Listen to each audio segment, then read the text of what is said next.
Yes. Okay, hello everyone. Thanks so much for being here in person and online. And a very special thanks to Mohini and Satish who have encouraged me to delve deeply into this rather difficult book. So thank you so much for this opportunity. So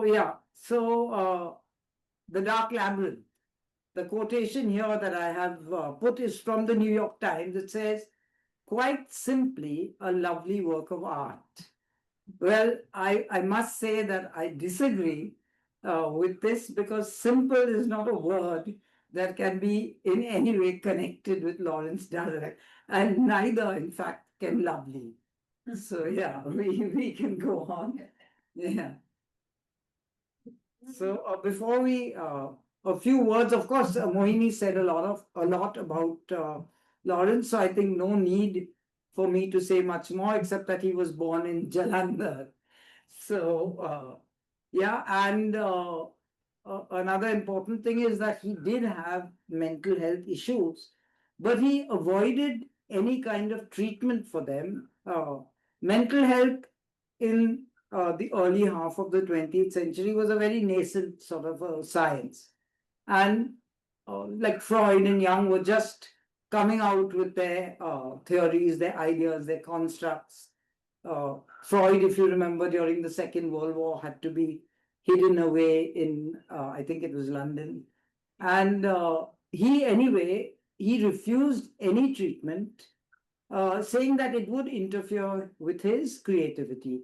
And later down in history, we find, not history at the same time, in fact, various other people who were very creatively inclined, be it in academics or in the arts, also felt this, that treating their uh, mental issues, their health issues, interfered with their ability to give of their best.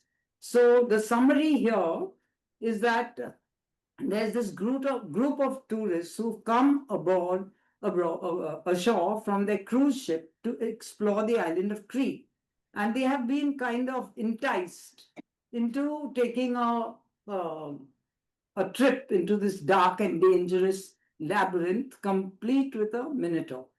Now, they are a motley crew, a painter, a spiritualist, a missionary, various different people, and but all of them are suffering from. They need a respite from the broken post-war world. This book is written in 1947, so the world, their part of the world, was kind of suffering. All right. Now, it's set in the Mediterranean landscapes, which Lawrence Durrell so famously evoked in his travel writing and novels. The Dark Labyrinth is a morality tale unlike any other, artfully blending horror and humor, comedy and tragedy, witty allegory, and profound philosophy. It is a sublime novel, as refreshing today as it was a day ago. This was a quotation I thought worth reading. Yeah. Yeah, this one skip. Yeah, skip it. No, no. Last one. So that, yeah. Yeah, I'm not using this slide. Sorry, I should have deleted it. So this book, of course, is deeply rooted in Greek mythology. So we'll just have a little talk. Many of you probably know the mythology behind it, but I thought it's better if we just run through it. Yeah. So it starts, of course, with the Minotaur. Minotaur was half bull, half man. This picture is actually wrong because according to the mythology, it was a bull's head and a man's body. Now, Poseidon was the king or the god of the sea, and the most important god, obviously, for anyone living on an island. Now, Minos was the king of Crete, an island, right? And Poseidon sent him the snow white bull to sacrifice. But Minos didn't listen. He kept the bull, he didn't sacrifice. And as punishment, Poseidon made his wife, Pasiphae, I hope that's the correct pronunciation, fall in love with the bull. And the result was a child, which was half bull, half man, which was the Minotaur. And that became a problem, obviously, for King Minos. So, in order to hide away, to get this peculiar creature away from sight and mind and everything, he got Daedalus to uh, do a build a labyrinth in which he could keep this Minotaur. Now, Daedalus was at that time an inventor par excellence, and he built this labyrinth for Minos. Now, he was on Crete because he had killed his own nephew by throwing him down from the Acropolis. And he was kind of hiding away in Crete. Uh, Androgeus, who is Minos' son, was killed by the Athenians. Now, as punishment, Minos said, like every 9 years, the Athenians have to send 14 young people, youth and maidens, to be sacrificed to the Minos. The third time round, Theseus said, like, kind of, enough is enough. I'm going, and I'm going to deal with this Minotaur. So he goes to Crete, right? And Minos' daughter, Ariadne, helps him. And he manages to kill the Minotaur and escape with this girl to, I think it was Athens. And however, he would never have been able to get out of the labyrinth if Daedalus hadn't given him the idea of using a thread to unravel as he went in, and then he could follow it as a way out. So obviously at that time, that was a very novel idea. Which we have so many stories using this idea, kind of like Hansel and Gretel. And anyway, now Minos was very angry with Daedalus for doing this, and he's put him on a 300-foot cliff from which there was no escape except the sea. And Daedalus, of course, made these wings which he attached with wax. And he and his son flew away, but the son, of course, being a young fellow, wanted to prove himself and flew too close to the sun. And I think that's a very well-known story. The wings, the wax melted, he fell into the sea, but Daedalus escaped to Sicily. Yeah, so that's kind of the base on which this whole story is built. This is, of course, it's mythological, but this is supposedly the remains of the labyrinth. Yeah. All right, so now I just thought it's a very difficult book to review, so I thought I'd start with the characters, because each character has a very intense story connected to him, so him or her.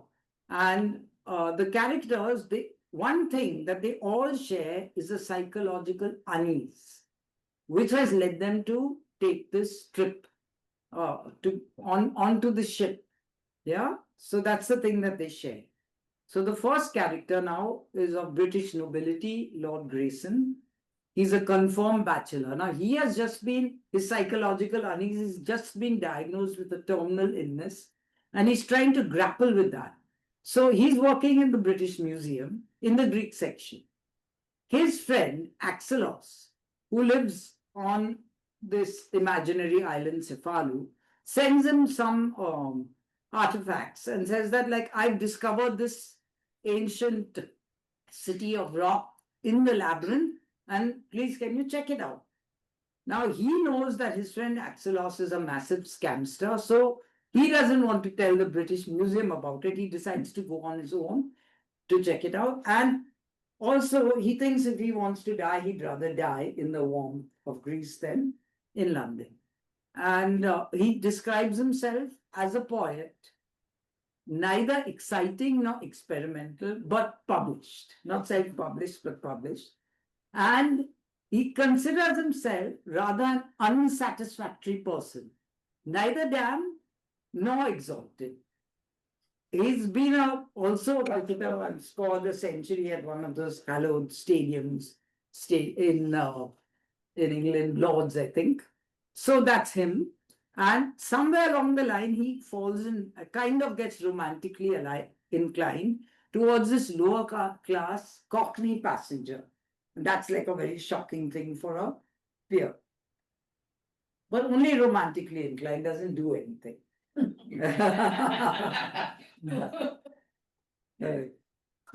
Yeah. So the next character, I think now. This is Bird. Now he is a very complicated story. He is born to a very genteel background, brought up by his father. His mother died when he was very young. He wanted to be an artist. He went to Slade, and there he met Alice, who was also an artist, and they had a very complicated marriage and a very even more complicated divorce.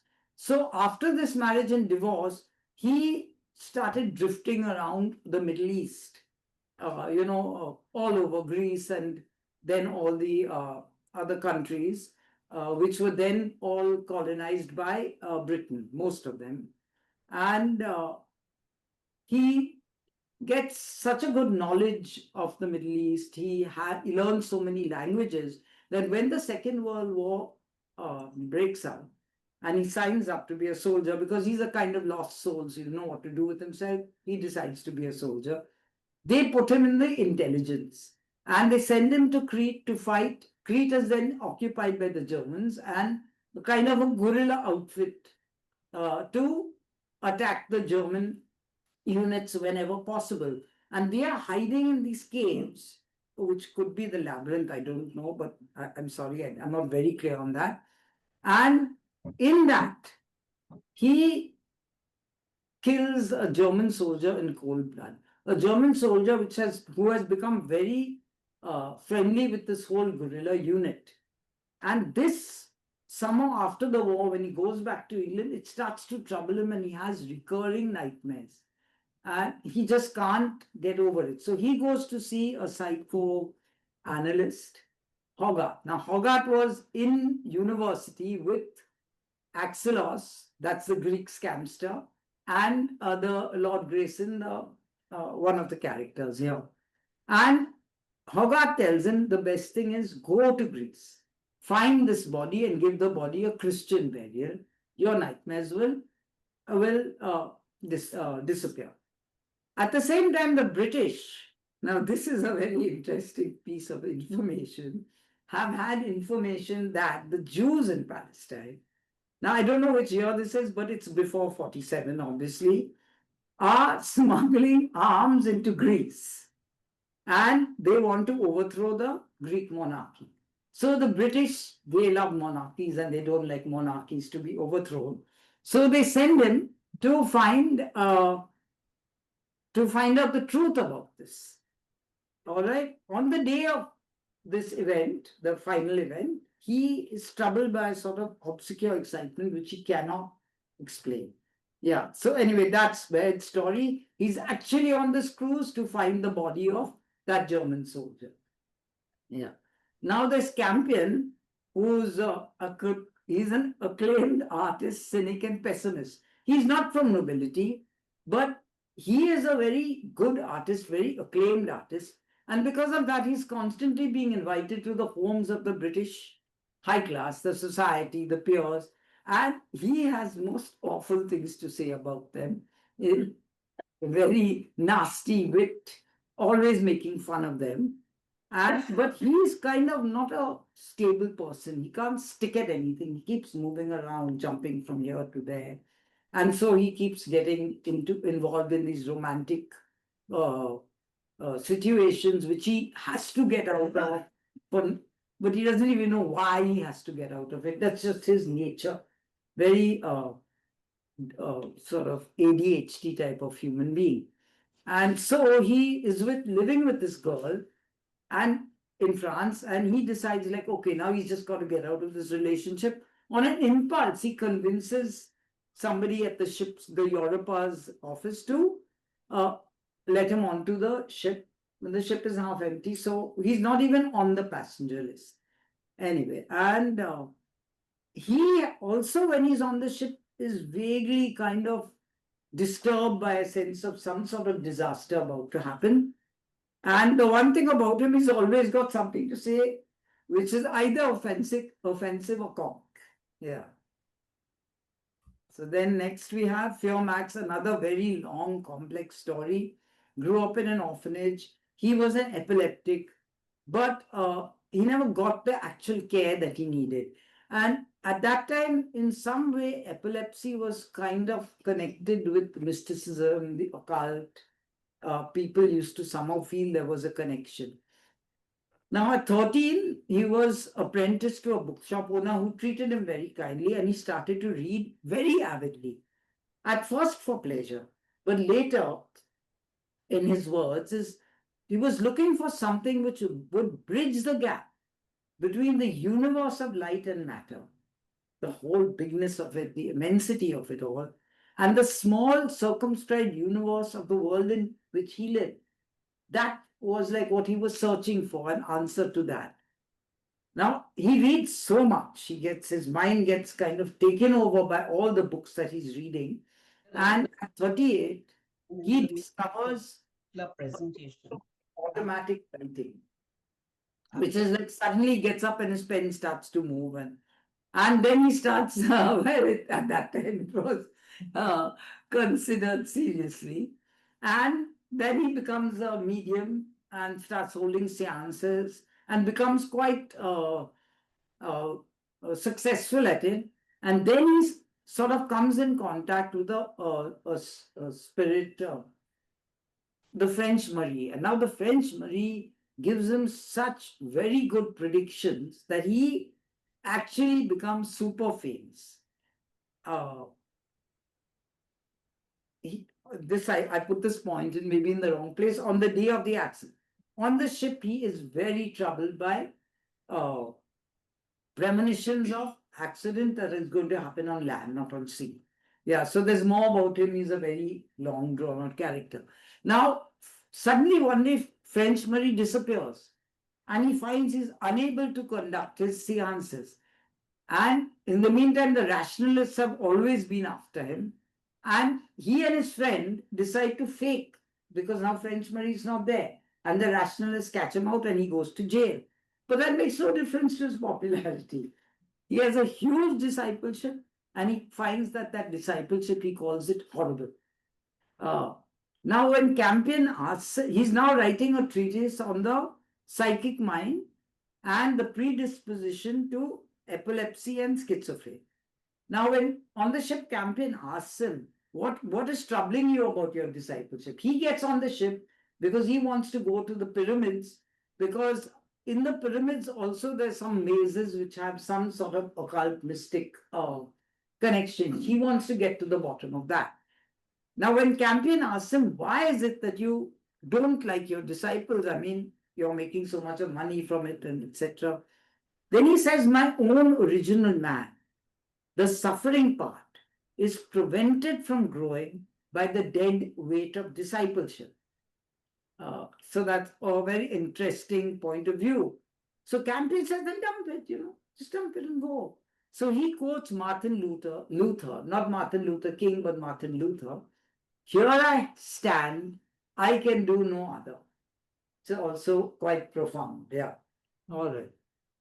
Now, these two are kind of maybe not exactly comic relief, but they are quite alike.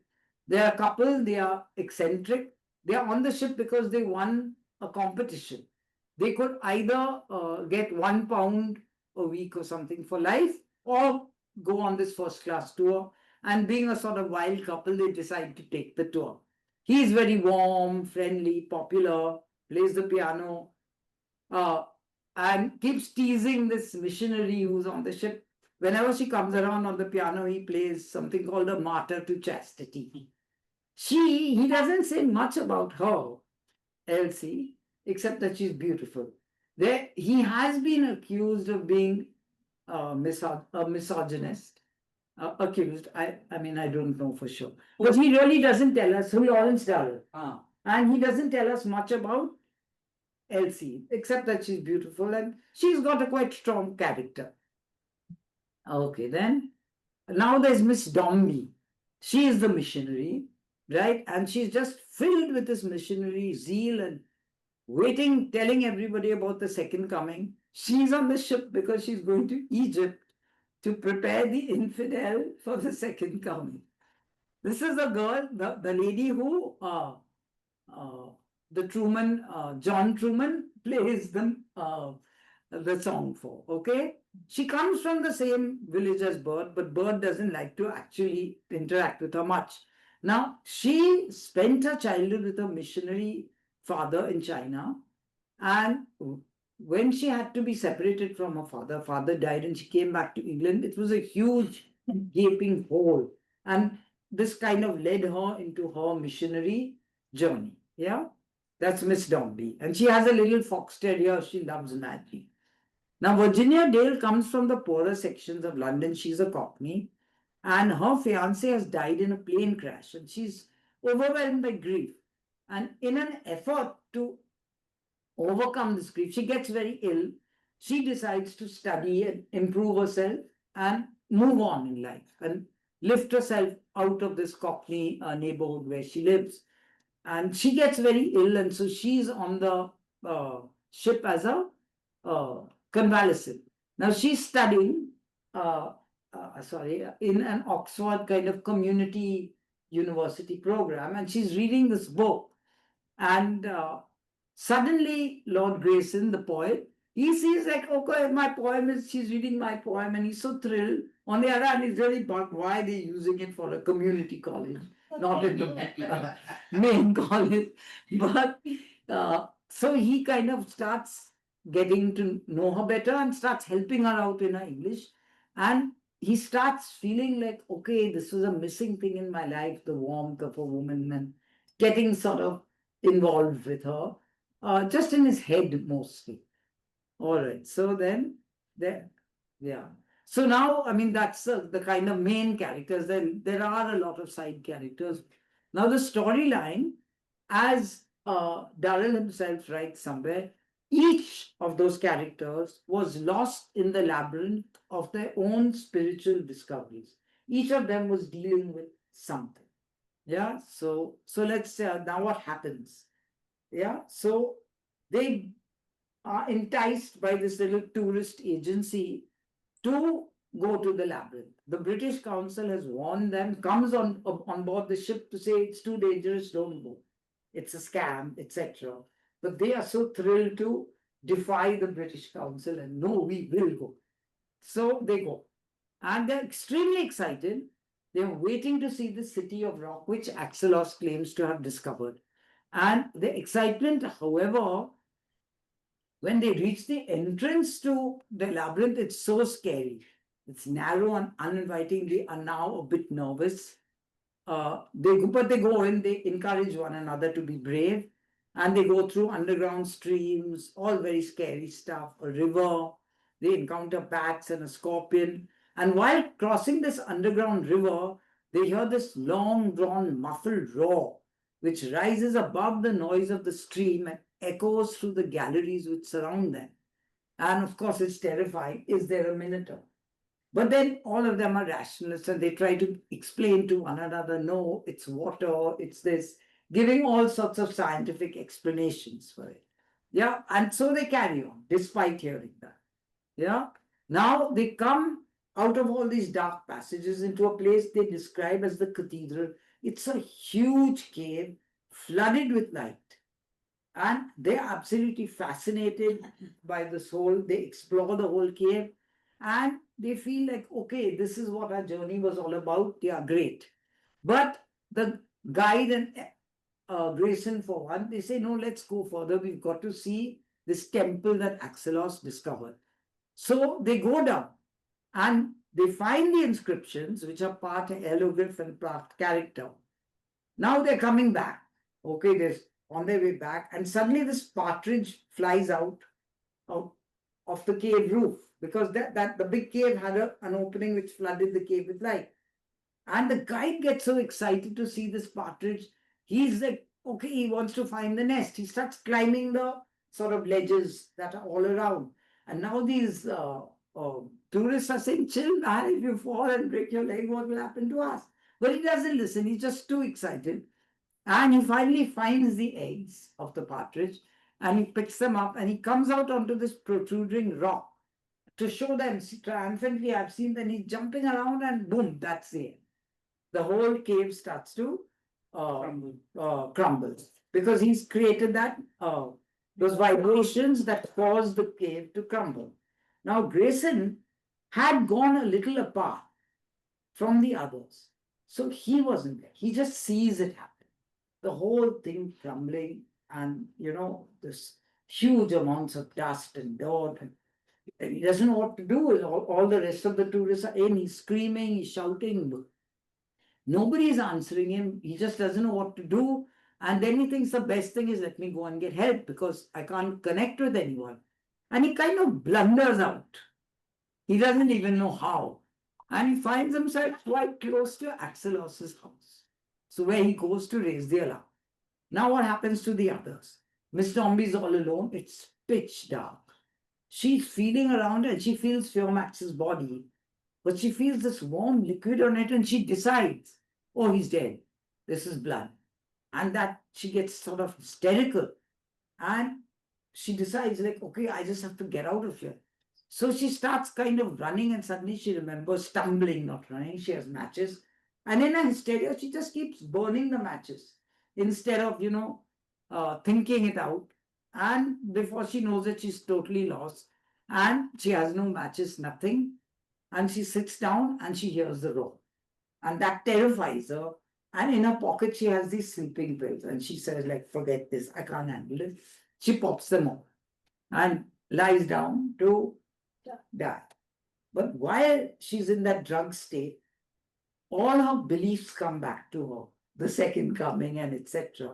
And she starts to question them. They don't give her solace. She starts to question them and doubt herself. And that's kind of making her in a drug state very uneasy and unhappy. And then suddenly she gets an image of her father. And then she feels a peace and she feels like she's kind of asleep in her father's arms. That actually she does, yeah? Oh, okay. Then, now Feomax. Feomax had actually only had a concussion. He woke up and the warm liquid around him was actually water. There was no blood, nothing. Just had a concussion. And he sees he's all alone. And he finds his torch, his matches. He even has his lunch with him and some cigars. And he kind of sees these footprints. And then he thinks like, oh God, that's the French Marie. She's come to call me. Actually, they were Miss Dombey's footprints, but he thinks it's the French Marie. So he decides like, okay, I got to move out of here. So he decides first very practically to eat the lunch, light a cigar. When he's smoking a cigar, he says, okay, the smoke is choosing a path. Maybe that will be the path out. So he starts following wherever the smoke goes. He keeps like blowing more and more smoke and seeing which tunnel it goes. But he suddenly gets a vision of the French Marie, like a vision of imagination of the French Marie. And he thinks the French Marie is here calling me. And he was kind of in love with that spirit. And now he's come to a part where the smoke is leading him one way, but what he thinks is the French Marie's call is leading him another way. And here his reason deserts him and he decides to go down the other tunnel. And he leads himself into the nest of a carrion-eating monster, which nobody sees or hears, but he just sees two red eyes. All the time that he's there, his philosophies, his all his thinking it's very intense. It's in the book, but I mean we can't go through it. All the thoughts that run through his mind just before he dies. Yeah. So now there's Campion, Virginia, and Spock. Campion and Virginia. Virginia was the Cockney. They got blown down a corridor. Virginia was unconscious, but there was light. So he carried her, Campion carried her out. And when she came to, they shared their lunch and etc. They had some, but he was a weirdo. And she wasn't very pleased with his statements and his remarks and etc. Then he found a bit of charcoal and he started doing weird drawings. And she says to him, like, the only thing we can do now is jump. Because we're on top. Oh, sorry, I forgot to say they were on a 300 like Daedalus foot cliff, no other escape behind them in the labyrinth. The only thing was, should they jump? So Virginia says we should jump. Campion says, I'm not sure. At that moment, that little dog runs out, terrified, and she's so thrilled to have somebody other than Campion that she kind of cuddles the dog and hugs it and calms it down, gives it food and all. And she's so like sort of all her worries and fears are being allayed by the fact that this dog is there. And Campion suddenly grabs the dog and he's going to throw it down to see if the dog can survive from the cliff. So they have this scuffle, she, Virginia, and Campion, and the dog, in fact, even bites Campion, but Campion wins and he chucks the dog. And eventually they see a little spot, and the dog has survived and so on. So they decide, okay, now we can jump.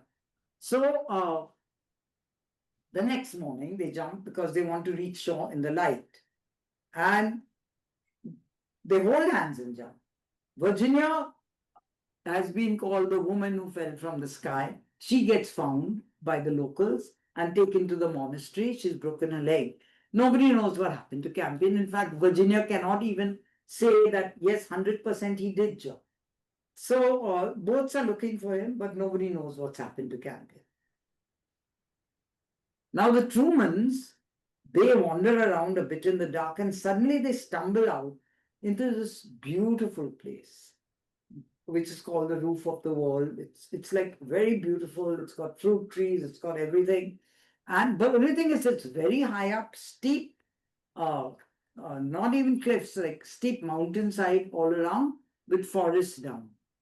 And they don't know how to escape. Then they meet this lady, Ruth Adams. And she said she's been there for years.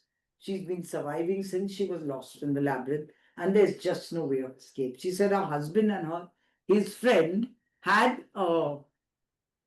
tried to find a way out. They had never been able to find it. In their frustration, they went back down the labyrinth and they never returned. So she's been living on her own.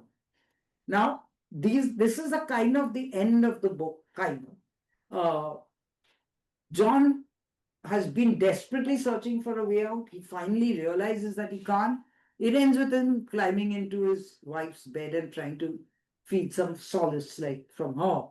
And she says, I don't know if I should read it, that she knows that everything is only in their mind, which is a rather strange ending. So that's the end of the labyrinth part of the story. Yeah, where these two are on the roof of the world, maybe forever. Yeah, she realized that the roof of the world did not really exist except in their own imagination. Okay. So yeah. That's why it's the Kusum. Okay, now the conclusion. Now we come back to Axelos's house. Bird, who had gone searching for, okay, now Bird, what happened to him? He didn't go into the He was separated from the others. no, that is Grayson, Lord Grayson. He's the one who reached back. Bird was the soldier who was looking for the dead body of the German. Now he had not gone with them. He had gone to find the dead body. He couldn't find it. He comes to the monastery. He tells the monk there that I couldn't find the body. And the monk says, well, that's the end of the story. You know, now your dreams will go away. Actually, what's happened is the monk has actually moved the body. That's just wheels within wheels. So they are all now at Axelos, the Greek scamster's house. And this shepherd boy, the shepherd boy is brought by the police, and he says he had blown a ram's horn. He had been paid by to make that noise that scared everybody. And Axelos says, oh, there's no city of rock. I faked the whole thing. But the monk, he says to Bird only and nobody else, that the monk and Axelos had discovered the city of rock together, but Axelos had paid him to say that that's not true, that to reveal it to no one. And Bird promises to not. So, okay. So it ends with, okay, it's been fake. There's no Minotaur. There's nothing. Yeah, that we kind of rationalize it. But on the other hand, there are experiences that are not easily be explained. Yeah. So just when Firmax is on his own before he dies, To deal before he means that two beaded eyes, he sees nothing else, and he feels himself being taken in the jaws. That's all we hear. To deal with evidence that cannot be reconciled to the body and canons of everyday science has been the task of independent minds since the beginning of history. That's what Feuerbach says. And then he says, madness, therefore, must be a conditional term. So, I mean, when I was trying to understand this, I was thinking, okay, maybe like, this is my thinking, nothing with that. Maybe like Joan of Arc. She was considered a witch and a bonded state. Nowadays, we might consider that she's got some sort of schizophrenia or I don't know what. We would definitely consider in the category of mad. But what did she consider? And what did she achieve?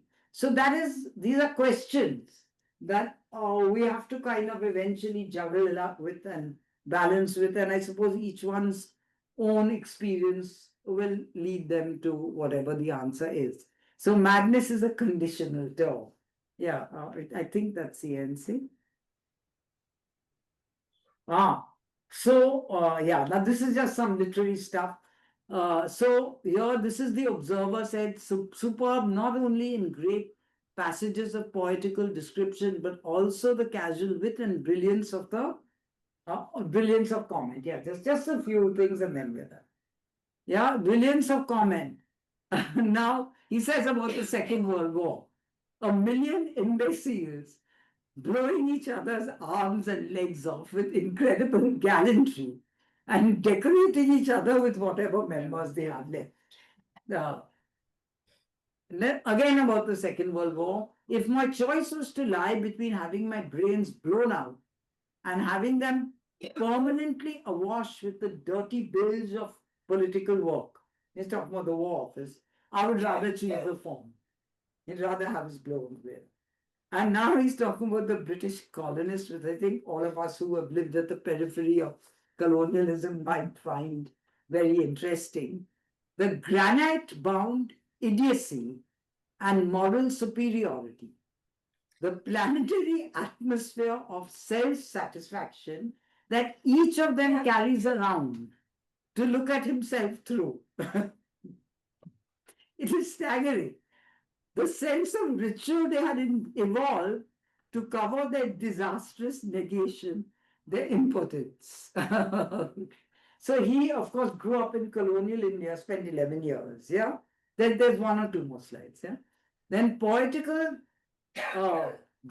he talks about Bird when he's wandering over the Mediterranean after his divorce, gradually emptying his ambitions, one by one, into the slow wake of a life, which, curiously enough, seemed only now to be beginning. Then he's describing the Mediterranean. The wind was kicking up a sparkling sea. Very original. When he's describing a sunset, the sun was falling, dense with its own golden weight towards the sea. Describing Cefalu, its houses with their child's paint box color, glowing pristine and ingenuous in the waning sunlight. Yeah, and one last humorous one is there. Last one. Casual wit. This is, of course, rather nasty. The how bravely we are suffering school. One can only hope the whole lot of them meet in the obituary columns of the Times. Then another thing he says, I think that it is only in the South that they warm themselves at life instead of transforming it into bad literature. So, that was also quite fun. So, because the North Europeans, yeah, that's it. Yeah, thank you, everyone. I hope I did justice to it.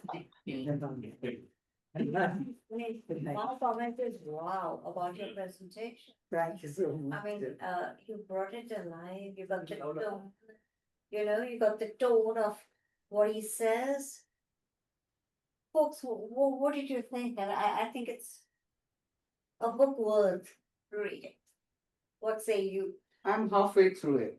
Yeah, not easy reading. I am at the point where they've all joined the Europa, the cruise ship, and they're you know, and they're Okay. starting to get to know each other and all that sort of a thing. So is this a spoiler for you then? This is not at all a spoiler for me. Okay. My first observation is that it's a little difficult to get into Yes, his thing because his language is sometimes very obscure.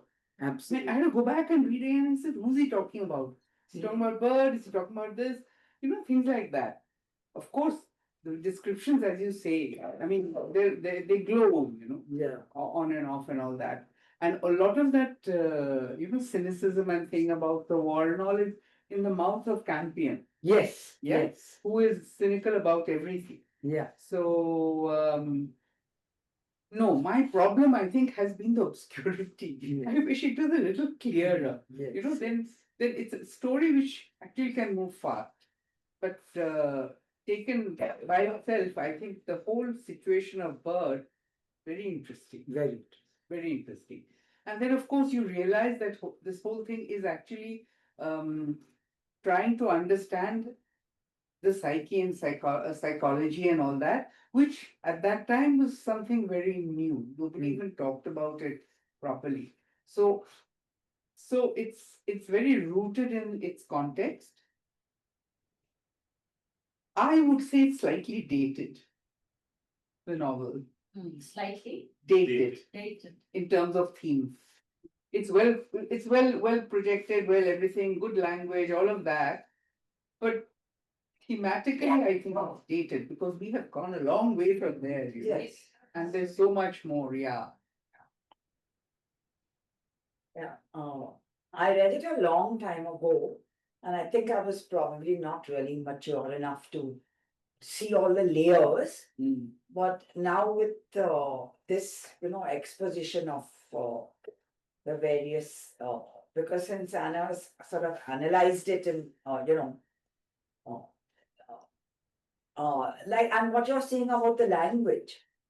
So I think he was dealing with the complexity of the time, and that is reflecting in the complexity of the plot and the characters and certain. Now you said the language is obscure, but also some parts of the content are rather obscure. Okay, let me elaborate, you know. Let's not use the word obscure. His style is elliptical, by which I mean that he says something and then he says something which is slightly, you know, off, and he leaves things out. So, you know, you have to sort of really work your brain. What is he trying to say? What is the logic? What is the line of thought? Yes. It's and this, by the way, I remember it is true also of the Alexandria Quartet. Yes. It's very elliptical. Yes. Language and Yes. style. Yes. Okay. Avignon Quintet also. It's his style. This is his style. What was Maria's point? I don't- Oh, so my point was that I think at that time, No, I Okay, the time. yeah, at that It's just particular a picture point we in find. history, but towards the end of the now after the First World War, there was a whole thing about Eliot and all. They were so Wasteland and- distressed, yeah. and even the Dadaism and that Yes. nihilistic kind of a thing. And after And the the Second absurd and World all that, War, yeah. on the contrary, it became very complex. A whole lot of different ideas came to the surface, like she said, Freud's, and even the whole. And people were starting to see through the whole lie of imperialism and The old order was materialistic breaking, thing. na? The old order was breaking. Yes, Anyways, so class and all of those. otherwise, the world was tending to think in the whole, Christian sort of ethic. But on the other hand, Darwin had broken that framework, Yes. you know. So it was. so that's why I feel that it's not a linear sort of his writing is not at all linear. No, not at You all. know, Not at all. yeah. May I say something? Yeah. Mohini is in charge. No, I'm struggling to understand this novel. Thank you for your presentation. I think it was clear. But what exactly he's getting to, I haven't understood. What I've understood is from your explanation of the many characters here, that different people with different backgrounds and different psychological problems behind them, they come together. And then they come to this place in Crete. Now, where exactly is this story leading us? You've given us the list of characters, you've given us their complexities, their backgrounds, and they come here. And then there is also this the two people who feel that there will be some kind of an accident or some kind of disaster, Dimension, yeah. and that happens. So the only thing that I can conclude, and I don't know if anyone will agree with what I'm saying, is that this is basically completely metaphoric. That is actually examining each mind, but in a different way. Yeah, it is. Yes, I think. The It labyrinth is a otherwise it's metaphor. no story which moves ahead us. No, No, quite exactly. right. Except No, each individual story is very fascinating. Like Each individual Jason, story, yeah, that is which fascinating. comes with each story. Yeah. That might be Yeah. fascinating. So the encounter. Otherwise, no, there's no No, great. so no, story. The labyrinth is a metaphor for the psyche. The psyche goes. But yes. then what exactly happens at the end of it? Does the person come to know himself better, his position better, his world better? That I don't. So I'll tell you, if I can, Fearmax also says soon when he's alone and can smell the carrion and all. I'll try, I don't know where it is in the book. I'll just try and say it correctly that in talking in terms about us and our relationship to our death, we are like a caterpillar spinning a cocoon. You know, we are doing it. Each character themselves was spinning the cocoon which led to their death. And of course, in I think Greek mythology, I don't know much about Greek philosophy, but I did attend a session at Acropolis. I don't know if you know Acropolis. Yeah. And there they said that one of the Greek philosophies about life and death is it's like we're kind of growing, right? And we reach a stage where that growing kind of dies and something new emerges. So here's the allegory with the caterpillar spinning the cocoon, and after that, something new, something different. So that is one of the philosophies that is portrayed in this book very much so. And as Maria said, there was a huge thought processes were hugely embedded in the Christian and pre-Christian era. Knowledge of the Hindu, the Chinese, that had just started coming in, and it was influencing the way people in Europe thought. Yeah, you know, mysticism and all. Taoism and Hinduism very much so, the karma, etc. So I think that, yeah, so to get back to what is the another Greek story? Theseus actually enters the labyrinth and gets out. Yeah. oh, is that so? Yeah. Yeah, because Thesis, yeah, that's the Yeah, thread. that's right. That's the thread. Yeah. Thesis, yeah. But no, the thread gets him out. Ministers' daughter helps him in other ways. So that is the point of the book. What is reality? You know, is reality in our minds? Like they're on the roof of the world. I mean, they have to get up in the morning, have a wash, get food. Is that reality, or is reality something? I think the question that Durrell is asking is, what is reality? So there are many philosophies that say that reality is what is in our minds, right? we create our own reality. Yeah. So I mean, I find it very confusing. The one we needed here was John because he goes into all this. I find it confusing, but I think that this is what he was trying to say. The whole book was about that. Like, you know, It's I- like you say the madness is a conditional term. Reality is also a conditional term. Yeah. yeah, makes sense. Which, Yeah, there are no which is absolute- part of our Understanding. philosophy. But truth is not conditional. It is true. A very subjective thing. Very Very subjective. subjective. Very It's very subjective. subjective. Is it? I was struck with Extremely. that. Extremely. Madness is a conditional term. Pardon? I was struck with the fact that he's trying to convey, like she was saying, allegory that everyone has in his mind a minotaur of the labyrinth of the mind. Yes. There's a minotaur in everyone's labyrinth of the mind. Yeah.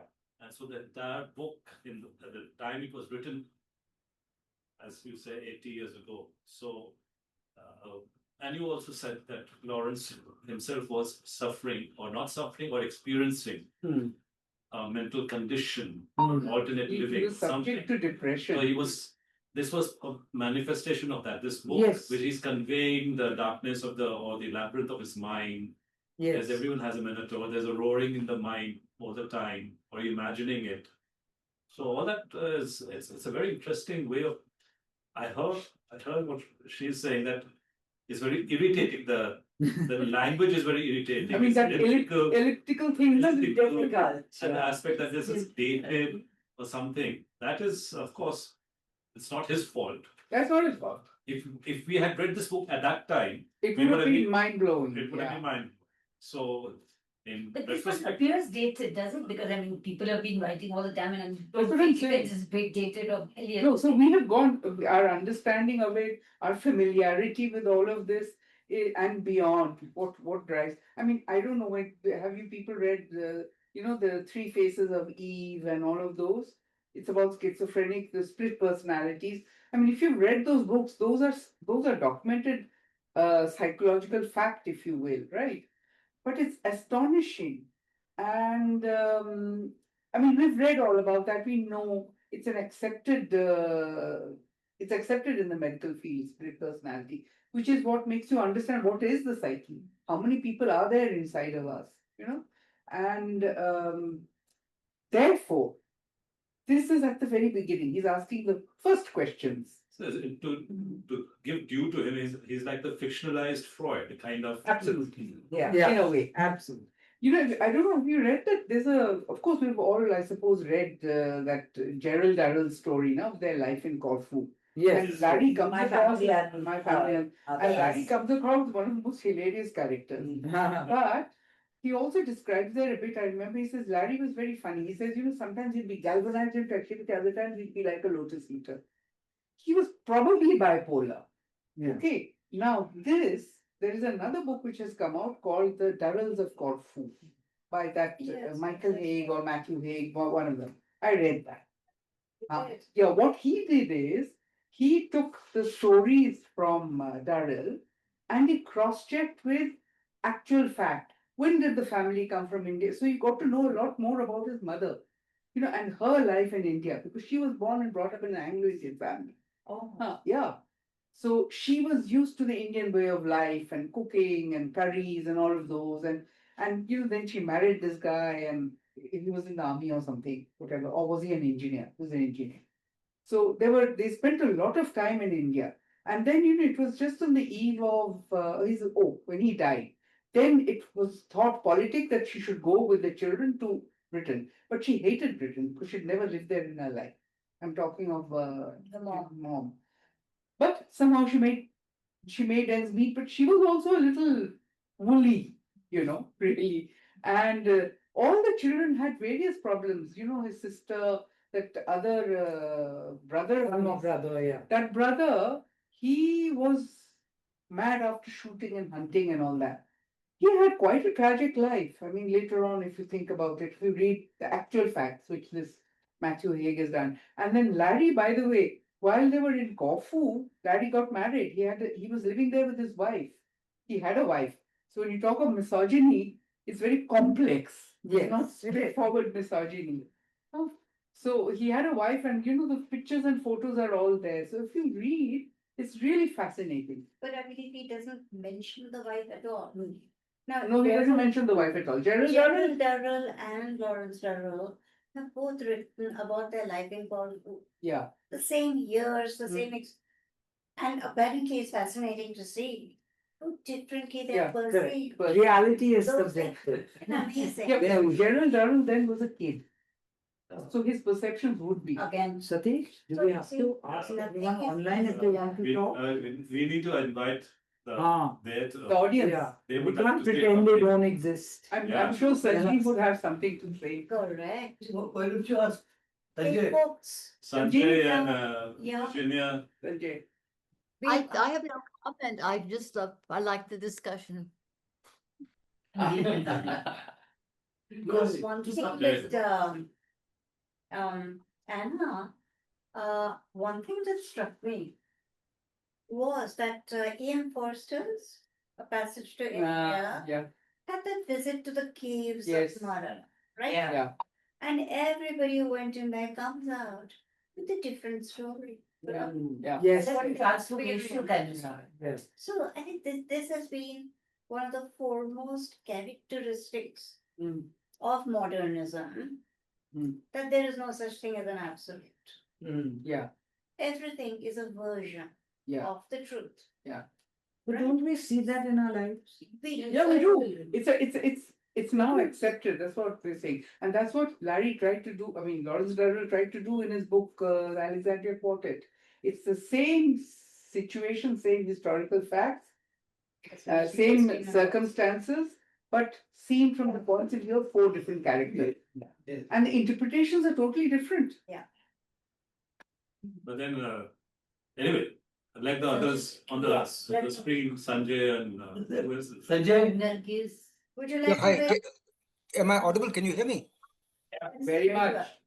Oh, great. So, yeah, I read this book many years ago, and I wouldn't describe it as the best thing I've ever read. In fact, it really didn't work for me, to be honest. And of course, the vocabulary was something that got me. Often you had to go searching for the meaning of the words that he was using. And I found the plot a bit too fantastical. And I thought that the resolution really wasn't there. The ending could have perhaps been different. Effectively, what he's saying is that nothing really works. Those who try to escape can't escape.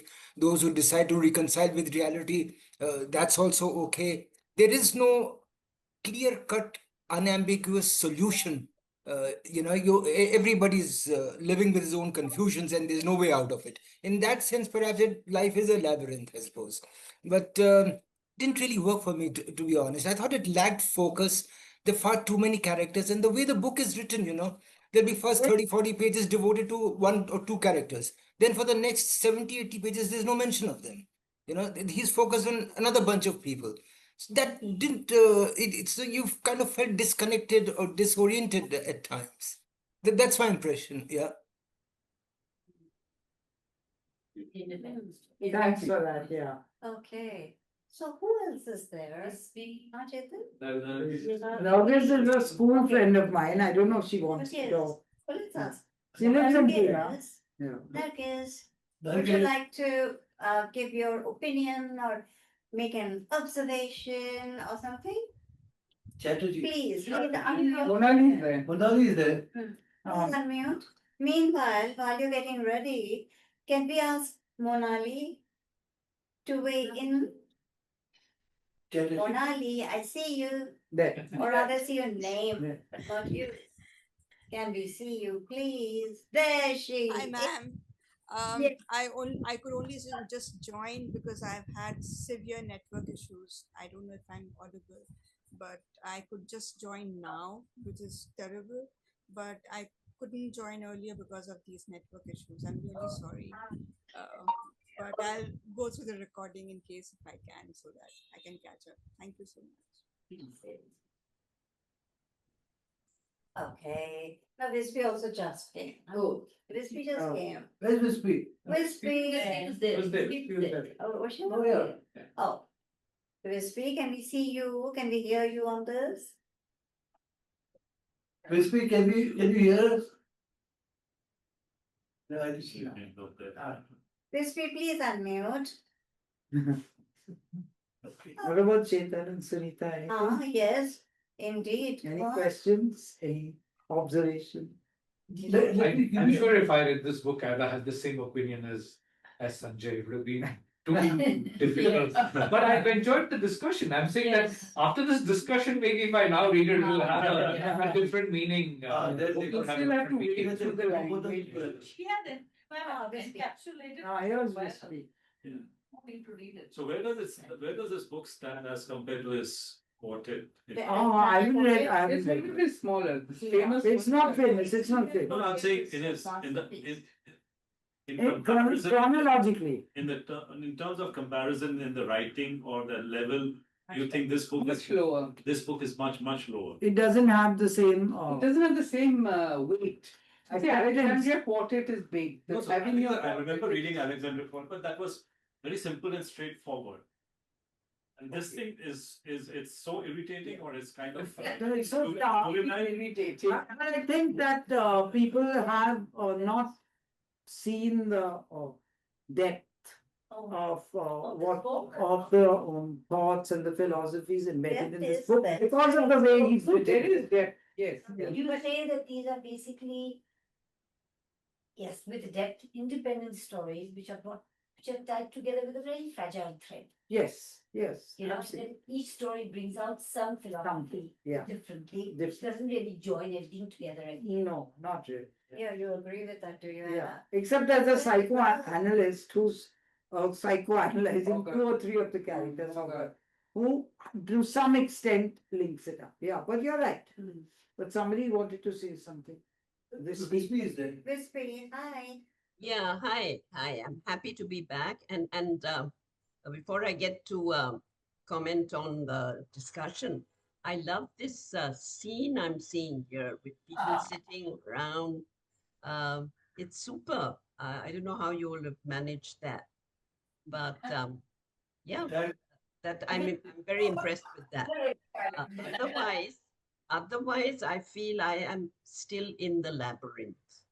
I don't know where to go, which way to turn, and I'm sorry to say that I don't feel I haven't read the book, but I don't feel inspired to go to it.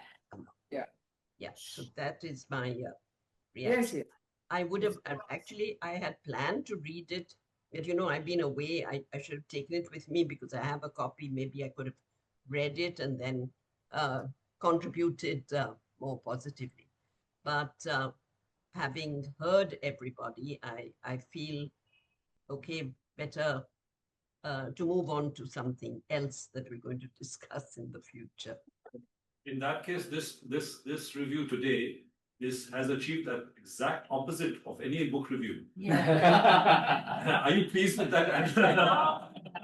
Yeah, I would say I agree with everybody. But if you are a lover of the language, Yeah. the passages, the way he has Yeah, yeah. written, that's why I put that last little bit in. Yeah. So for me, it's like a high, the way he writes. It's literally like I'm on a high when I read it, But So- actually, Anna, that was the wonderful thing that you did. I think that was the most interesting thing of the was all the comment. You wrote about Last brilliant piece, right. comments and Yeah. the poetry, and really the language seems so rich. Yeah, so for me that is like I know the story is nothing much, a few interesting characters. I want to Sorry. Yeah, Anna,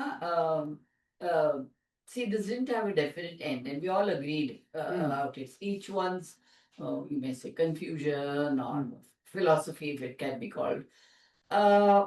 Some books are like that, and they leave you happily confused. I was quite unhappily confused. So that's always, I don't want to delve too much into it. Yes. Because we all know that as I was telling someone, we are always living between reality and perception, which is real. Yeah. And Buddhism says get to something real, and try my best to get to what is real. I mean, I can't. So, everything is, not 2 + 2, and then how do you figure things out?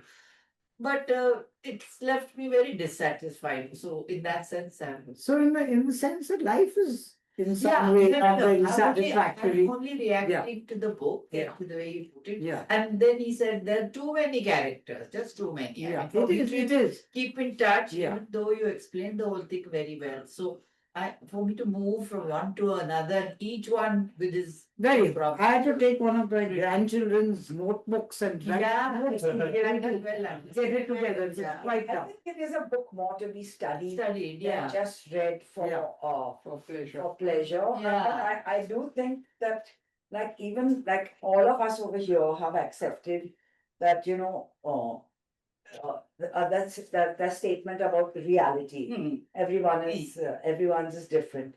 And I think all of us over here have also accepted that there were certain constructs which were taken for granted in our parents' and grandparents' time, which even though we are not exactly young and sprightly, but we are still able to accept. Mine You is see, young. Because ours is a later generation, isn't it? Yeah. Yeah. It is bound to happen. Part of evolution. Exposed to people like Lawrence Durrell and Freud and Yes. all these people, Yes. they have influenced our collective thinking. Yes, that is So, absolutely. I think Psychology that has is a gone a very- long way from Freud. I mean, Freud's been, what shall I say? Yes, but he was the Overshadowed father by of it all, Many right? much. So, Yeah. you know, so people who were brought up in like the later part of the 19th century did not have that, whereas all of us who are born in the 20th century, like we were born into that sort of thinking, No, so to speak. And common theory. Does it really help to understand better? For instance, this example, take a play like Hamlet, you know? Hamlet has been analyzed since the time it was written, and beautifully so. Do you feel that current psychological tools help us to understand Hamlet better? I'm not so sure. I just, So, see, some of the analysis comes from within also. As you age, you acquire certain ideas, notions, tools of analysis. And yeah, but so Shakespeare was also one of those breakthrough writers, if you ask me. Yes, yes. No, what she says is very correct. What Do I we- remember reading as a young teenager, and when I look back at it, Shakespeare's I layering was think of it different. as very different. I was going to talk about something else before because you said that. I always been feeling that if there's something wrong with the world in life, there's have been problems, etc. Like the First World War. After that, did you notice there's been a spate of good writing that came about in the 20s? Then again, after the Second World War, suddenly you found a lot of good writing coming up. So is that going to be the same now? I think we should be looking forward to better writing coming in. What is You know, Pradeep, here I would ask you, what is better and what is good? Because personally, my taste does not run to the interwar years and post-war years. I do not like those. But also, Satish, I want to say that Much. that brings us to what is reality. What was the reality for the Britishers who won the Allies who won the war? What was the reality for the Germans who lost the war? Yes. What is reality in Gaza today? Yeah. Is it? I'm not giving a political statement. If you were living in Gaza, what would your reality? Exactly. To us, what is reality about Gaza? What we see on the screen. Yes. Now TV is building a reality for us. They're building our reality for us. I may not be The book is what we used to think of the book being the bringing in reality, talking about what is happening around. I don't think the TV is doing that. I don't think so. TV is hitting you at on the face. When you read a book, you analyze it furthermore than Yes, what you see yes, on the- absolutely. You mean right. No, Well, books are also can give a view, no? And they And- can give a very bad view as well. And But you can read. As does Okay, anyway. I am doing this. I am very hopeful that writing will improve. I was just reading, what is that book by, what happened to, What? he got saying that hit in his eyes by some. Oh, Salman Rushdie. I started reading this book, and he's going within him. I'm dying is what he starts at the first. Think of it yourself. Think that you're not going to be there and you're thinking of it and being able to put it down. It's a very, very difficult. Because when I started reading, oops, I came back, let me read it again. Oops. There's so much, a different world that he talked about, which I don't think he had talked about in this other books. The first book was excellent, but others did not come up to par. But now that little book of his, I said there's something what he's looking at the end of one's life. So the same thing I said that must have happened in the early 20s, 100 years back. And the same thing must have happened when people, early 50s, the books that come through, why do we enjoy them so? Which ones? Moini will be able to I think the book I would like to read again with great amount of philosophy and deep meaning would be Family and Other Animals of General Darrow. I look back to that book, I will read it willingly and happily. That's a fun book. The current books which we are all reading and which are getting the Booker prizes, I don't know. They reflect this world, which is extremely dystopic, which is extremely dysfunctional, and very, very depressing. So one could not Exactly. And very depressing. and therefore one could not read it. And therefore, read them. Coming to that conclusion. And across the board, in whichever country, that figure, Whichever country. Oh my God, we've been reading, various book clubs, and the theme is war all the time. War, Or they're surrounded by war. war. I know. Everywhere. And war for no reason. Yes. Actually. And that is why this guy's quotations at Campion's tirade against war. It is so apposite. I really appreciated that part of it. And I mean, we did that mountain thing. Asha, okay. But that was at least poetic and it had, okay. But then that prophet song by that guy, what's his name? Lynch. Oh, I never want to go through that again. Okay. It's called Prophet Song, and he won the Booker in 23. 2023, yes. 23. No, I would. But he's a very acclaimed author. See, but when I hear you talk, you're saying what I'm trying to say, that this is what is happening the world over. There's a change in the thought process that is there, and we are looking to better ideas. Let's say, I feel good that I get better books to read. That's how I feel. I feel depressed to see the world what it is. I have an observation here. For instance, when you're talking about the older books, when I was in college or whatever, we came across Leon Uris, right? Oh God. Exodus impressed me so much. Yeah. Blah blah blah. But look It's political, my view. I don't want to get into an argument, but I think Israel has no right to exist. Okay, let me.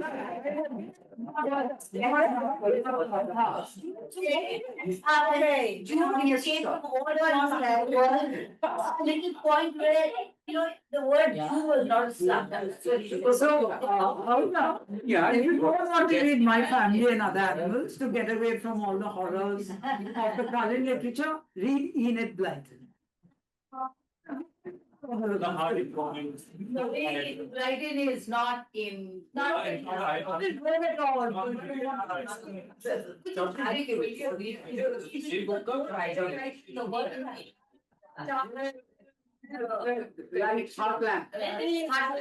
Satish was trying to tell us something. Again, it's so depressing. One at a time, please. Yes. Satish, just say. You carry on. Okay. Before I lose the thing, which is the one that I lost it because everyone went talking. Catch Pettit. Okay, Fantastic.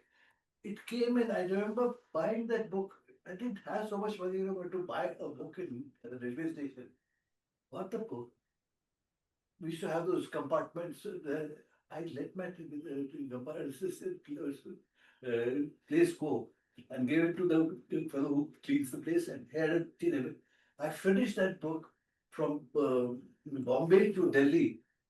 That book was read That's by a me classic. like this. That's how we feel extract.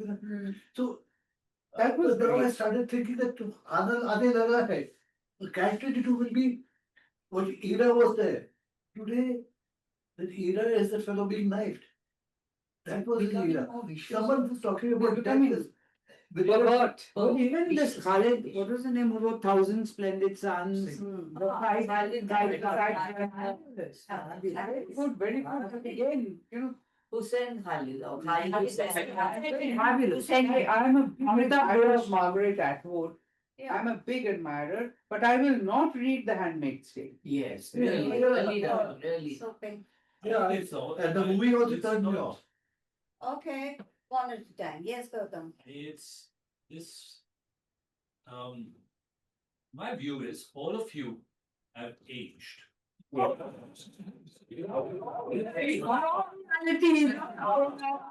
the books which you read which you found understandable, you enjoyed it? Were the books read at that time of your age? Yeah. Now all of you are entering the dark labyrinth and are so confused that nothing satisfies you, and you're so bloody confused that you don't appreciate. And the you, books. you, I don't.